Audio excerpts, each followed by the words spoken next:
لو تناهيتم إلى سر الحياة وصنعتم كائنا حيا نرى. کنٹینیو کرتا ہوں. میرے ایک بیان پہ لوگوں نے اعتراض کیا ہے. میرا ایک تاجروں میں نا بیان ہوا تھا جس میں میں نے تجارت کی بڑی فضیلت بیان کی. اس پہ شارٹ کلپ بھی بنا کے چلا دیں. میرے بیان کو نا غلط رخ پہ لوگ لے کے جا رہے ہیں. میں نے تاجروں کی فضیلت بیان کی کہ اسلام میں آپ کے پاس اگر دو آپشن ہو, ملازمت یا بزنس, تو آپ نے کس کو ترجیح دینی ہے؟ بزنس کو. شریعت کا مزاج ہے, اس میں بہت سارے دلائل ہیں.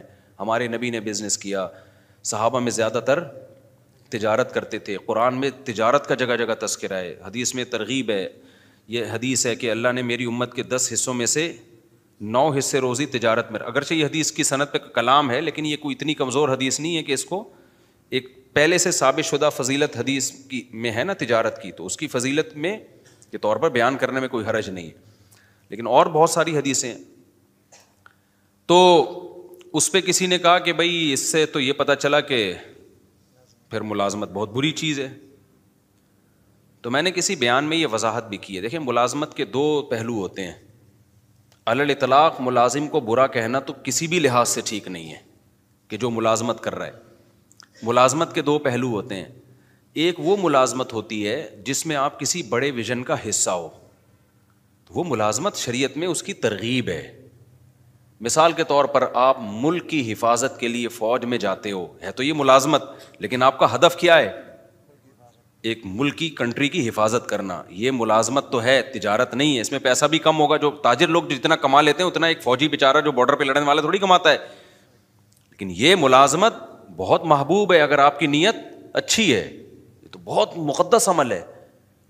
اسی طرح آپ کسی یونیورسٹی میں ٹیچر ہو, آپ کہتے ہو یار میں ٹیچنگ کے شعبے میں جاؤں گا, کیونکہ جو لوگ آپ کے پاس آئیں گے وہ بات ٹیچر کی سنتے ہیں, تو اچھا ٹیچر سوسائٹی کو ملے گا تو اچھی معلومات دنیا میں پھیلیں گی. تو ٹیچنگ کا شعبہ کیا ہے؟ ایک مقدس ہے, بشرطے کہ جو پڑھا رہا ہو وہ ٹھیک چیز پڑھا رہا ہو, وہ مفید چیز پڑھا رہا ہو.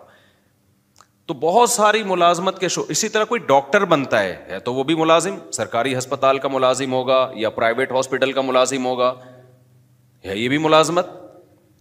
اور ڈاکٹروں کے اتنا پیسہ ڈاکٹر نہیں کماتے ہیں جتنا تاجر کماتے ہیں, اور ڈاکٹر کی جتنی محنت ہوتی ہے نا اتنا ڈاکٹر کما نہیں سکتا.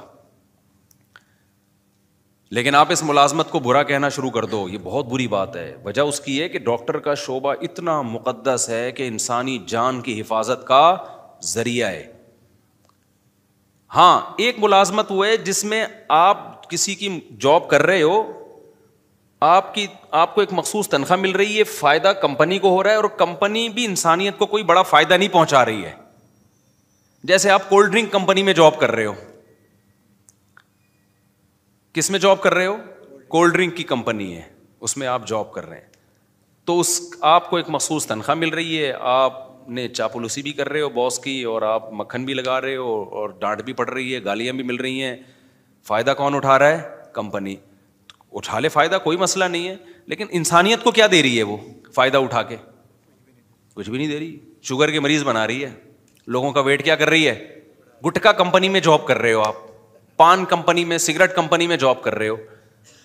تو بھائی ایسی جگہ جاب کرو جہاں انسانیت کو فائدہ ہو. تو اب سمجھ میں آئی بات. جہاں تجارت اور ملازمت میں ٹکراؤ ہو, تو ملازمت اگر اس نوعیت کی ہے کہ جس میں کسی بڑے ویژن کا جو انسانیت کے لیے فائدے والا ویژن ہو, آپ اس کا اگر حصہ بن رہے ہو, تو پھر تو وہاں ملازمت زیادہ بہتر ہے تجارت سے. سمجھتے ہو کہ نہیں سمجھتے؟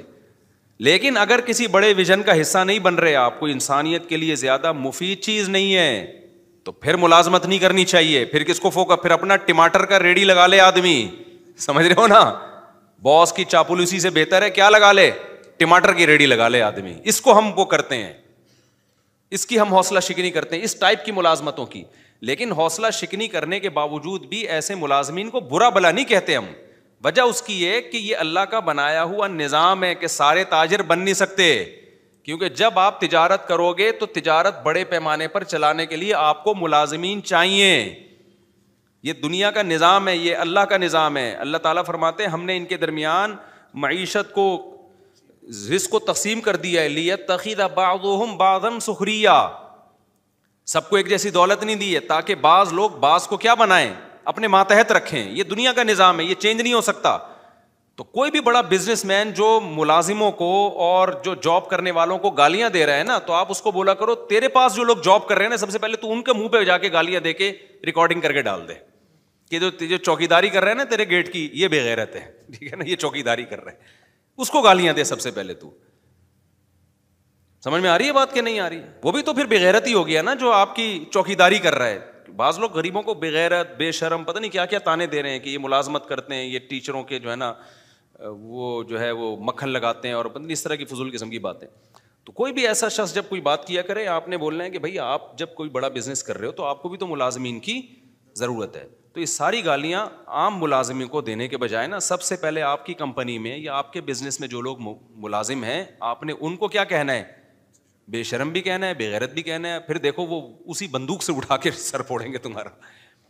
تو ترغیب تو دی جائے گی بزنس کی, لیکن ملازم پیشہ آدمی کو گالیاں دینا نہیں بنتا, کیونکہ ہر انسان تجارت کی کوشش کر کے بھی تاجر بن نہیں سکتا. یہ اللہ کا نظام ہے, کیونکہ تجارت کو چلانے کے لیے بھی آپ کو بڑے پیمانے پر ملازمین کی ضرورت. اب دیکھو اوبر اور کریم والوں نے دماغ استعمال کر کے ایک سافٹ ویئر بنا کے بزنس چلا دیا ایک.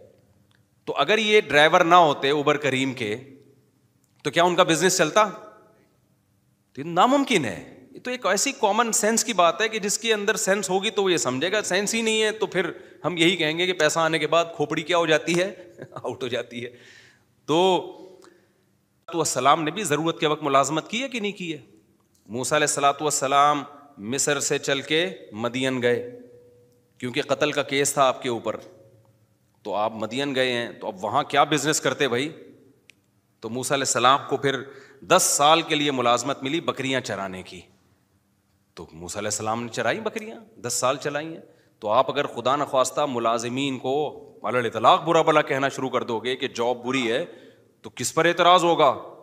موسیٰ کلیم اللہ, جن کی لاکھوں کروڑوں انسان جن کی خاک کے برابر بھی نہیں ہے. تو اس لیے ہم بھی یہ کہتے ہیں بھائی تجارت کو ملازمت پہ ترجیح دو, کوشش کرو, لیکن اگر نہیں ہو پا رہا ہے, یہ ہر ایک میں نہیں ہو پائے گا یہ, تو جو ہو دنیا کو مسافر خانہ سمجھ کے بولو گزارا چلاؤ, کوئی بات نہیں یار. جو کروڑ پتی بزنس کرنے والے ہیں وہ بھی لمبے ہو جائیں گے تھوڑے دنوں میں, اور جو بیچارہ کہیں چوکیداری کر رہا ہے وہ بھی خبر میں جا کے کیا ہو جائے گا. اور یہ جو چیزوں پہ فخر کرنا کہ میرا موبائل, میری گھڑی, میں نے وہ ایک بتایا تھا کہ وہ میں پشاور میں بیٹھا تھا تو آئی فون کے نا ایک کوئی انجینئر تھے سافٹ ویئر, تو میں نے ان سے پوچھ رہا تھا آئی فون رکھوں یا اینڈرائڈ رکھوں میں, تو انہوں نے کہا اینڈرائڈ رکھ لیں. خیر یہ ان کی رائے تھی, 100% کسی کا متفق ہونا ضروری نہیں ہے. تو میں نے کہا آئی فون کیوں نہیں؟ اس نے کہا یار آئی فون والے نا سارے تھوڑے سے اوپر سے نا کھسکے ہوئے ہوتے ہیں. ان کی رائے تھی غلط ہے, 100% سارے کھسکے ہوئے نہیں ہوتے, یہاں بھی بہت سے لوگ آئی فون والے, اور میں نے بھی 2 سال آئی فون ہی رکھا ہے, تو میں تو اس کا مطلب پھر میں اپنے آپ کو بھی کھسکا مان رہا ہوں. تو انہوں نے کہا آپ دیکھو مفتی صاحب جتنے بھی آئی فون والے ہوں گے نا, یہاں انہوں نے 3 کیمرے یوں کر کے رکھے ہوئے ہوں گے بتانے کے لیے کہ ہمارے پاس کیا ہے, آئی فون. اچھا میں نے جب نظر گھمائی 10-15 بندہ بیٹھا ہوا تھا, جس کے پاس آئی فون تھا نا سب نے یہاں رکھا, سیمسنگ والے سب جیب میں رکھ کے بیٹھے ہوئے تھے. یہ قاعدہ کلیہ نہیں ہے, لیکن ایک اصولی بات یہ ہے کہ اپنی چیزوں پہ کو شو مارنا, اپنی چیزوں پہ فخر کرنا, یہ کیا ہے؟ بچکانہ حرکت. دنیا کی تمام نعمتیں رکھیں سہولت کے لیے. کس کے لیے؟ سہولت کے لیے. اچھی سے اچھی نعمتیں رکھیں تاکہ ہمیں لائف گزارنے میں سہولت ہو. یہاں تک ٹھیک ہے, جہاں شو بازی آئے گی نا تو گئے کام سے. اچھا اس میں بھی مبالغہ ہوتا ہے, افراط و تفریط ہوتا ہے. بعض دفعہ شو بازی ہوتی نہیں ہے. جن کی سوچ کے جو غریب ہوتے ہیں نا ان کو لگتا ہوتا ہے کہ یہ مالدار شو مار رہا ہے. وہ یہ سوچ کے کیا ہوتے ہیں؟ یہ سوچ کے غریب ہوتے ہیں. میں بتاتا ہوں نا, 2 غریبوں کی 2 قسمیں. ایک تو بیچارہ قدرت کی طرف سے غریب ہے, ایک ہوتا ہے سوچ کا غریب. یہ والے غریب مالدار بھی ہوتے ہیں, ذرا سی بات پہ بدگمان ہو جاتے ہیں. اب ایک آدمی نے اگر اپنے آئی فون کی تعریف کر کے یوں دکھا دیا اللہ نے مجھے آئی فون دیا, تو بھائی ہو سکتا ہے ویسے ہی نعمت کا اظہار کر رہا ہو, فوراً کیا بے شو مار رہا ہے. کوئی گاڑی میں یوں کر کے گھوم رہا ہے, بے شو مار رہا ہے. بھائی تم نے دل کا حال دیکھا ہے کسی کے شو مار رہا ہے, یا وہ ہو سکتا ہے وہ اس کی نظر میں اس کی ویلیو نہ ہو. اب آپ مجھے بتاؤ زرداری آئے, زرداری کہے میرے پاس آئی فون, میرے پاس تو نہیں ہے, لوگوں کا آئی فون. تو جو سمجھدار لوگ ہیں وہ کہیں گے یار یہ شو نہیں مار سکتا, یہ اس کے لیے آئی فون کی فیکٹری اڑا دے گا یہ بم سے, ٹھیک ہے نا, اس کے پاس اتنی پاور ہے, ٹھیک ہے نا, تو اس کے لیے یہ کوئی اور وجہ ہوگی. لیکن جو جانتا نہیں ہوگا نا, جو سوچ کا غریب ہوگا, وہ کہے گا یار دیکھو کیا شو مار رہا ہے, 5 سال صدر کیا بن گیا, اب شو مارنا شروع کر دی. تو یہ ہم کہیں گے تیرا دماغ خراب ہو گیا بھائی, اس کے لیے یہ آئی فون اور یہ فراری شراری کوئی 2 ٹکے کی اوقات نہیں ہے. وہ ہو سکتا ہے آئی فون نکال کے شرمندہ ہو رہا ہو کہ ہر صرف ابھی تک وہ نہیں, پوری فیکٹری چاہیے تھی, ہے کیا میرے پاس. تو اسی طرح یاد رکھو جو علماء ہوتے ہیں نا, جن کے دل میں دنیا کی محبت نہیں ہوتی, وہ اگر کہیں جہازوں میں اڑ رہے ہیں, ٹرینوں میں گھوم رہے ہیں, کہیں یہ چیزیں دکھا رہے ہیں, تو ان کی نظر میں یہ شو بازی نہیں ہوتی, یہ 2 ٹکے کی اوقات نہیں ہوتی, کھلونے ہیں کھلونے. تو فوراً بدگمان ہو جانا کہ شو مار رہے ہیں, یہ فضول حرکت ہے. ہوا و حرص والا دل بدل دے, میرا غفلت میں ڈوبا دل بدل دے.